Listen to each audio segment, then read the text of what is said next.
तथागत गौतम बुद्ध ने अपने जीवन का एक विलक्षण अनुभव साझा करते हुए चारों कुमार युवकों को बताया कि जब सत्य की खोज में 10 साल बीतने के बाद भी मैं अपने मन को समझ नहीं पाया तो बहुत निराश हो गया था। मैंने उपवास करने का संकल्प ले रखा था और मैं भूखा प्यासा यूं ही संसार में बिना किसी मकसद के भटक रहा था। तथागत गौतम बुद्ध ने बताया कि मैंने मौन रहकर भी देखा, मैंने व्रत करके भी देखा, लेकिन मौन रहते रहते और उपवास करते करते जब कोई परिणाम हाथ नहीं लगा तो अंदर से बहुत निराशा हो रही थी। कुछ समझ नहीं आ रहा था कि मैं क्या करूं। अकेले में बैठकर रोया करता था। फिर एक दिन जब अंदर का घड़ा पूरा भर गया तो मैं एक पहाड़ी पर पहुंच गया। मैंने सोच लिया था कि अब मैं आत्महत्या कर लूंगा और वहां पहुंचकर मैंने पाया कि मैं अंदर से कितना कमजोर हो गया हूं और वहां पर मैं चीख चीख कर रोने लगा। आसमान में बिजलियां कड़क रही थी, तेज बारिश हो रही थी और मैं वहां पर चीख रहा था। लेकिन कुछ ही समय बाद कुछ चमत्कार घटित हुआ। मेरा मन एकदम से शांत हो गया, जैसे घड़ा खाली हो गया हो, और जिस आनंद को मैं मौन रहकर प्राप्त नहीं कर पाया था वह मैंने चीख चीख कर प्राप्त कर लिया था। और तब मुझे एक सीख और मिली। मुझे पता चला कि बाहर से मौन होने से कुछ नहीं होता, अंदर से चुप होना पड़ता है।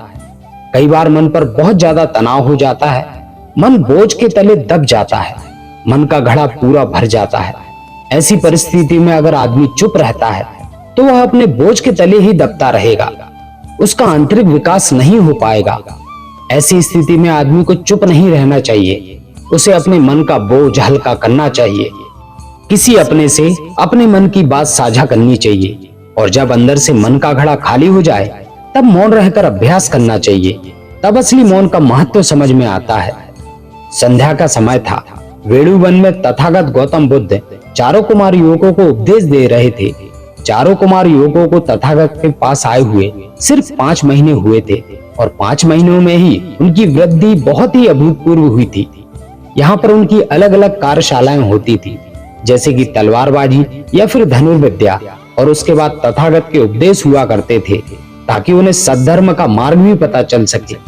एक कुमारी युवक ने तथागत से एक सवाल किया। उसने पूछा कि हे तथागत, आपने हमें यह तो बता दिया कि अपने मन का घड़ा अगर भर जाए तो उसे खाली कर लेना चाहिए और उसके लिए उस दर्द को चुप रहकर सहना नहीं है, बल्कि किसी से बात करके अपने मन का बोझ हल्का कर लेना चाहिए। लेकिन आपने यह नहीं बताया कि किन परिस्थितियों में हमेशा चुप रहना चाहिए, किन जगहों पर आदमी को चुप रहने से ही फायदा होता है। तथागत ने सभी से एक संकल्प लेते हुए कहा कि तुम्हें 2 दिनों तक मौन रहना है। जब तुम 2 दिनों तक चुप रहोगे तब तुम वह समझ जाओगे जो मैं तुम्हें बताना चाहता हूँ। तब मैं तुम्हें 7 ऐसी जगह बताऊंगा जहाँ तुम्हें हमेशा चुप रहना है और तभी तुम उन बातों को समझ पाओगे।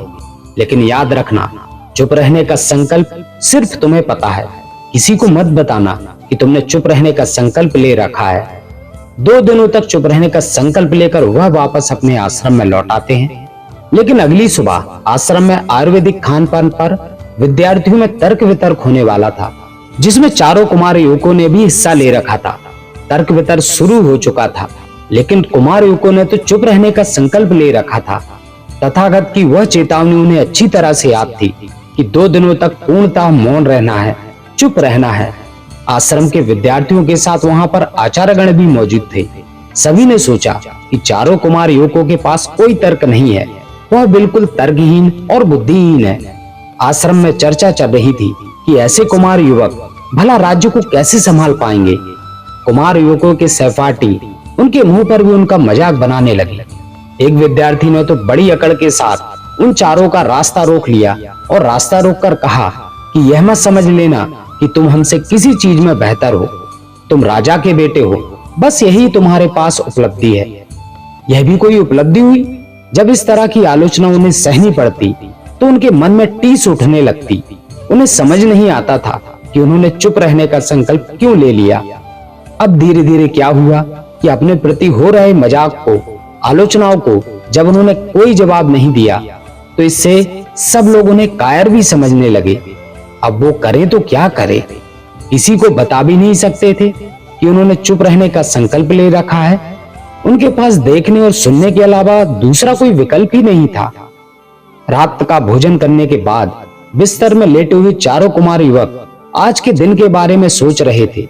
अगली सुबह तलवारबाजी और धनुर्विद्या की प्रतियोगिता होने वाली थी। तेज चलती हुई हवा के बीच रस्सियों से लटक रही मटकियों को निशाना बनाना था। जब पहले कुमार युवक ने मटकी का निशाना साधना शुरू किया तो उसके मन में यही विचार चल रहे थे कि हवा की गति कब बदल रही है। अगर वह हवा की गति के साथ अपने तीर की गति का संतुलन बना लेता है तो वह यह प्रतियोगिता जीत सकता है। यह विचार उसके मन में धनुर्विद्या का अभ्यास करते हुए पहले कभी नहीं आया था। यह विचार बिल्कुल नवीन था। उसके लक्ष्य का सही भेदन करके उसने वह प्रतियोगिता जीत ली। विद्यार्थियों और आचार्यगणों के बीच फिर से चर्चा होने लगी कि चाहे तर्क शक्ति ना हो, लेकिन कुमार युवक धनुर्विद्या में बहुत अच्छे हैं, निशाना बहुत सधा हुआ है। आज की रात उन्हें बड़ी चैन की नींद आई और सुबह होते ही वह तथागत गौतम बुद्ध के पास पहुंच गए। वह 2 दिनों के अपने चुप रहने के अनुभवों को साझा करने के लिए उतावले हो रहे थे। सबसे पहले वाले कुमार युवक से तथागत ने पूछा कि बनते, तुम्हारा अनुभव कैसा रहा? उसने कहा, हे तथागत, मैं तर्क शक्ति में निपुण था। मैं धनुर्विद्या या फिर तलवारबाजी ज्यादा नहीं जानता, लेकिन चुप रहने के कारण मैं अपने तर्क ही पेश नहीं कर पाया, इसलिए मुझे आलोचना सहनी पड़ी और मेरा यह अनुभव कोई खास अच्छा नहीं रहा। तथागत ने उसे समझाया कि अनुभव अच्छे या बुरे नहीं होते, अनुभव सिखाने के लिए होते हैं। तुमने अपने अनुभव से क्या सीखा? जब वह उसका जवाब नहीं दे पाया तो तथागत ने उसका उत्तर दिया। तथागत ने बताया कि जहां पर हमारी योग्यता का सवाल हो, जहां पर हमारी योग्यता परखी जा रही हो, वहां पर चुप रहना आपकी आलोचना का कारण बनता है। जैसे कोई सेठ अगर सामान बेचने का व्यापार करता है तो उसे अपने सामान के बारे में बताना ही पड़ेगा। ऐसी जगह पर अगर वह चुप रहेगा तो उसे नुकसान ही झेलना पड़ेगा। इसी प्रकार अगर वह अपने सामान को भूलकर किसी दूसरी चीज के बारे में चर्चा करने लगे तो वह भी उसकी आलोचना का कारण होता है। बनते, तुमने साफ कहा कि तुम्हें धनुर्विद्या या फिर तलवारबाजी नहीं आती। अब तुम अगर जबरदस्ती धनुर्विद्या के बारे में डींगे हाँकने लगो तो वह भी तुम्हारी आलोचना का कारण बन सकता है। कुछ लोग हर विषय पर बोलते रहते हैं, चाहे उन्हें पता हो या ना हो, लेकिन उनकी अपनी एक राय होती है, उनका अपना एक मन होता है। ऐसे लोगों को कोई समाज में गंभीरता से नहीं लेता। इसलिए उसी विषय पर बोलो जिसका तुम्हें ज्ञान हो, जिसके बारे में तुम्हें अनुभव भी हो। सिर्फ ज्ञान नहीं, ज्ञान और अनुभव जब दोनों मिलते हैं तभी ज्ञान परिपूर्ण होता है। कुमार युवक को संबोधित करते हुए तथागत ने कहा कि एक बात तो अच्छी हुई है, हमें यह पता चल गया कि तुम तर्क शक्ति में अच्छे हो, वही तुम्हारा हुनर है।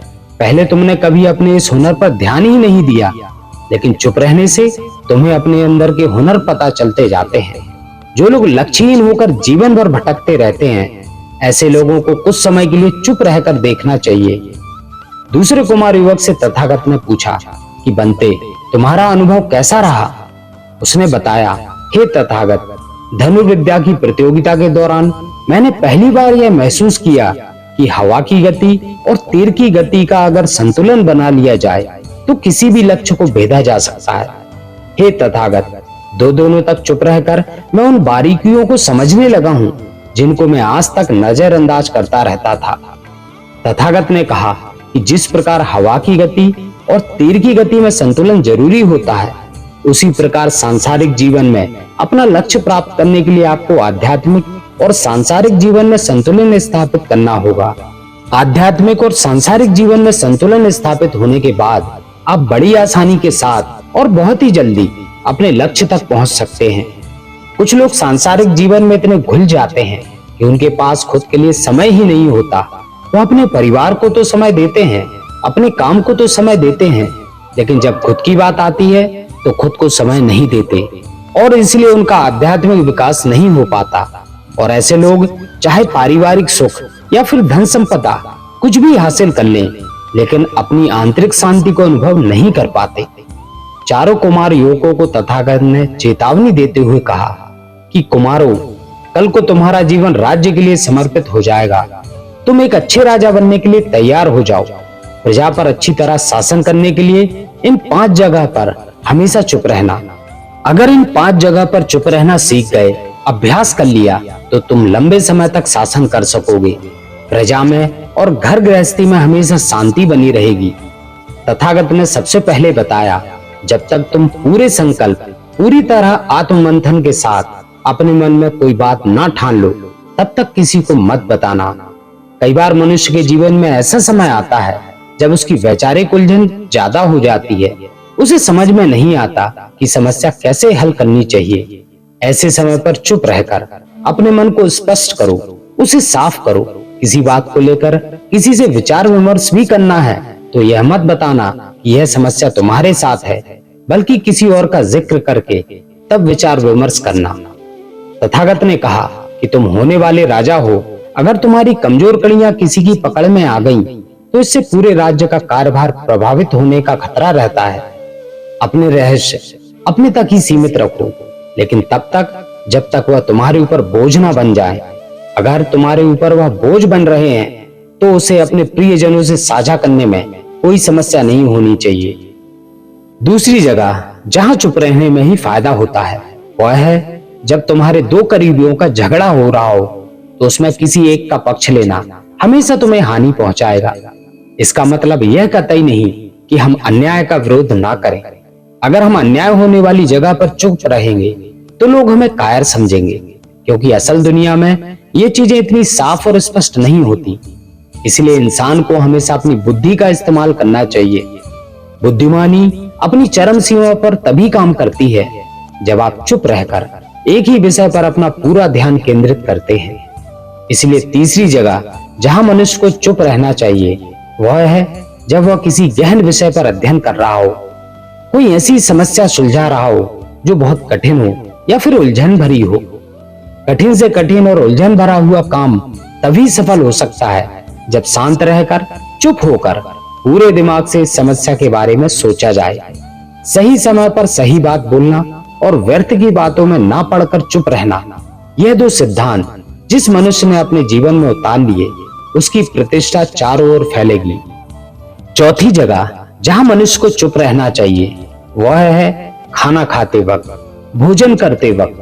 अगर आप मौन रहकर भोजन करते हैं तो आप खाने का पूरा स्वाद लेकर खाते हैं और इसी वजह से आपका खाना जल्दी हजम हो जाता है।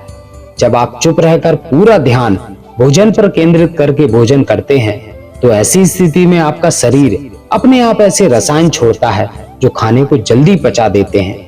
और खाना अगर सही से पच रहा है, पाचन क्रिया सही से काम कर रही है, तो आपके शरीर में कोई बीमारी नहीं हो सकती, आप हमेशा स्वस्थ रहेंगे। आखिरी और सबसे जरूरी जगह जहां आपको किसी भी कीमत पर हमेशा चुप रहना है वह जब तक आपका कार्य पूर्ण ना हो जाए, उस कार्य के बारे में किसी दूसरे को, किसी को मत बताना। अपना उपदेश खत्म करके तथागत ने कहा कि अब तुम्हें चुप रहने के सारे फायदे पता चल चुके हैं।